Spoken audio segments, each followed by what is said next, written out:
আমি নিরুপায় হয়ে আপনার কাছে আসছি স্যার। আমাদের আর থাকার কোনো জায়গা নেই স্যার। আমরা এখন পথের ভিখারি হয়ে গেছি। তালুকদার বাড়ি আর আগের তালুকদার বাড়ি নাই স্যার। এটা আসলে পৃথিবীর একটা নিয়ম।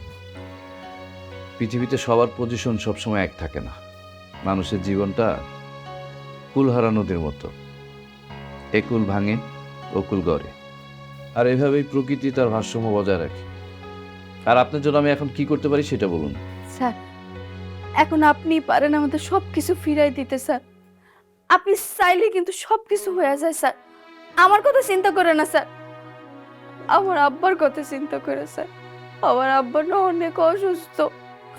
সে যদি এরকম অসুস্থ হয়ে থাকে তারে আর বাঁচানো যাবে না স্যার। স্যার প্লিজ স্যার, আপনি আমাকে সাহায্য করেন। আপনাদের মতো মানুষের চাওয়া তো ক্ষণে ক্ষণে পরিবর্তন হয়। এই যে আপনি এখন আমার কাছে হাত জোর করে কান্নাকাটি করতেছেন, আবার হয়তো এমনও দিন আসতে পারে যে আপনি আমাকে ঘাড় ধাক্কা দিয়ে আপনার বাসা থেকে বের করে দিয়েছেন।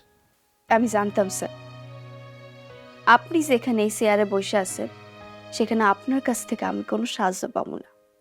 এই জন্য আমি প্রথমেই চলে যেতে চাইছিলাম। ঠিক আছে স্যার, আপনার কোনো সাহায্য আমার লাগবে